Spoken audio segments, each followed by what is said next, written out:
Kagulat World, nagsisimula pa lamang ang Mubadala DC Open, pero parang isang buong pelikula na agad ang nangyayari sa kampanya ni Alexandra Ayala. Una, lumabas na ang single straw at walang warm-up, walang madaling pambungad para sa pambato ng Pilipinas. Sa kanyang Washington debut, makakaharap agad ni Alex ang Olympic gold medalist at dating Grand Slam finalist na si Qinwen Zheng ng China. First meeting ito ng dalawa sa WTA Tour, kaya walang direct head-to-head history na pwedeng sandigan. Isang blockbuster match agad sa unang round. Pero hindi lang yan ang gumulat sa mga fans. Matapos i-announce at i-promote na muling magsasani puwersa sina Alex at 7-time Grand Slam singles champion Venus Williams sa doubles, biglang nawala ang pangalan ni Alex sa official doubles draw. Si Venus ay nakalista na ngayon kasama si Diana Schneider. Ayon sa mga lumabas na reports at social media updates, umatras si Alex mula sa doubles event, ngunit wala pang malinaw na opisyal na paliwanag kung bakit. At may isa pang posibleng kalaban, ang panahon. Inaasahan ng mainit, mahalumigmig at pabago-bagong kondisyon sa Washington. May posibilidad ng thunderstorms lalo na sa unang bahagi ng tournament, kabilang ang banta ng malakas na ulan, hail at damaging winds sa Tuesday forecast. Brutal ang draw. Patay na ang dream doubles team-up at maaring guluhin pa ng panahon ang schedule. Pero baka ito mismo ang pagkakataong kailangan ni Alex.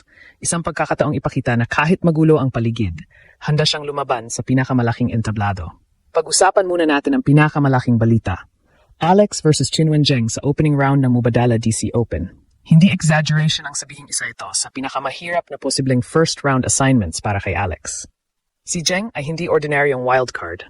Olympic champion siya, experience sa pinakamalalaking stadium, at sanay humarap sa matindi. Pagamat kasalukuyan niyang nire-rebuild ang kanyang ranking, hindi nawawala ang kanyang explosive power, malaking serve at aggressive baseline game. Ayon mismo sa official WTA preview, first meeting ito ni na Alex at Zheng.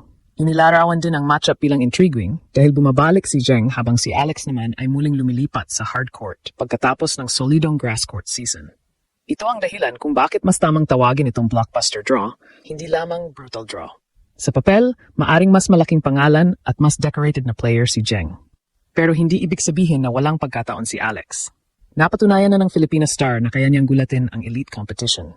Nitong grass season, tinalo niya si Elena Rybakina, isang Australian Open champion at dating Wimbledon winner, sa straight sets sa Berlin. Ayon sa Reuters, iyon ang ikalimang top 10 victory ng Filipina. Ibig sabihin, hindi na bago kay Alex ang humarap sa powerful hitter. Ang challenge lamang ay iba ang kondisyon sa Washington. Outdoor hardcourt ito. Mas mabilis ang bola kumpara sa ilang grass situations kapag mainit, pero maaari ring bumagal at bumigat kapag mataas ang humidity. Ang tunay na laban ay hindi lamang lakas laban sa lakas. Ito ay magiging laban ng court positioning, return quality at emotional control. Para kay Alex, mahalagang huwag hayaang makapuwesto ng komportable si Zheng sa baseline. Kapag nabigyan ng oras ang Chinese star, kaya nitong kontrolin ang rally sa pamamagitan ng malalalim na forehands at big first serves. Kailangan gamitin ni Alex ang pagiging left-hander niya, lalo na ang wide serve sa advantage court, upang alisin si Zheng sa gitna at buksan ang kabilang bahagi ng court. Kailangan ding maging matapang si Alex sa return games. Hindi sapat na may balik lamang ang bola.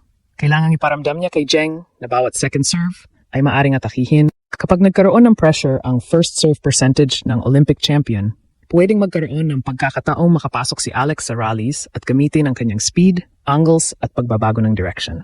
Pero higit sa lahat, kailangan ni Alex na maging patient.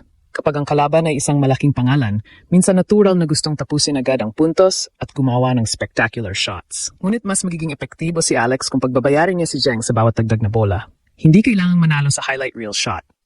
Kailangan niyang manalo sa scoreboard. Mabigat din ang kabuuang tournament field.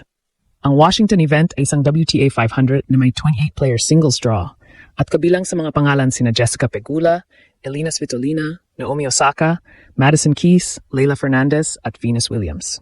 Ang top 4 seeds ay may first-round buys. Sa bahagi ng bracket ni na Alex at Zheng, naghihintay rin ang posibilidad na mas matitinding laban habang tumatagal ang tournament. Kaya walang madaling ruta rito. Hindi ito tournament na pwedeng dahan-dahang uminit. Mula sa unang serve, kailangang nasa mataas na level agad si Alex. Ngunit may magandang perspektibo rin dito. Kapag natalo ni Alex si Zheng, hindi lamang iyon simpleng first-round victory. Isa yung statement win laban sa Olympic champion. Maari nitong baguhin ang momentum ng buong hardcourt swing niya patungo sa malalaking WTA 1000 tournaments at sa US Open. Kaya oo, brutal ang draw. Pero sa puntong ito ng career ni Alex, baka ang brutal na draw ang mismong daan upang lalo siyang kilalanin ng mundo. Ngayon naman, Punta tayo sa balitang talagang ikinagulat ng maraming Filipino at international tennis fans. Ilang araw bago ang tournament, opisyal na inanunsyo na muling magpa-partner sina Alex at Venus Williams sa doubles. Malaking balita iyon dahil galing sila sa kanilang partnership sa Bad Homburg at sinabi ng WTA na muling magsasanib-puwersa ang Filipina star at ang 14-time Grand Slam women's doubles champion sa Washington. May mga practice clips pa silang lumabas mula sa Mubadala DC Open Courts. Makikita sa social media posts ang dalawa na naghahanda para sa kanilang inaabangang doubles campaign. Kaya nang inilabas ang actual doubles draw, maraming fans ang nagulat. Wala si Alex sa tabi ni Venus. Sa halip, lumitaw na si Venus Williams ay makakalaro ni Diana Schneider. Iniulat din ng One Sports at iba pang tennis accounts na hindi nakasama si Alex sa doubles draw. May mga social media reports na nagsasabing nag-withdraw ang Filipina mula sa doubles event. Pero mahalagang maging malinaw, wala pang publicly confirmed na detalyadong dahilan mula kay Alex sa kanyang team o sa tournament tungkol sa withdrawal patay sa available reports hanggang sa oras ng pagsulat.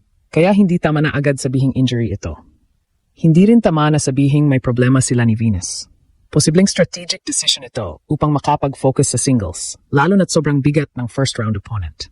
Posible ring may physical management, scheduling concern o ibang private reason. Ngunit hanggat walang official statement, mananatili lamang ang mga iyon bilang possibilities, not confirmed facts. Sa totoo lang, maaring makatulong sa singles campaign ni Alex ang hindi paglalaro ng doubles. Kapag sumali siya sa dalawang events, pwedeng magkaroon ng sunod-sunod na matches sa mainit at humid na kondisyon. Ang Washington tournament ay tatakbo mula July 27th hanggang August 12th. Ang first round singles at doubles matches ay parehong nakatakda sa July 27 at 28th, kaya may posibilidad ng compressed schedule. At dito pumapasok ang weather drama. Ang forecast para sa Washington ay nagpapakita ng humidity at thunderstorm risks sa unang mga araw. Sa Monday, July 27,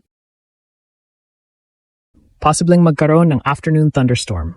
Mas seryoso ang Tuesday outlook kung saan may forecast ng morning storms at posibleng heavy thunderstorms sa hapon kasama ang flooding downpours, hail at damaging wind gusts. May posibilidad din ng isolated thunderstorms sa Wednesday.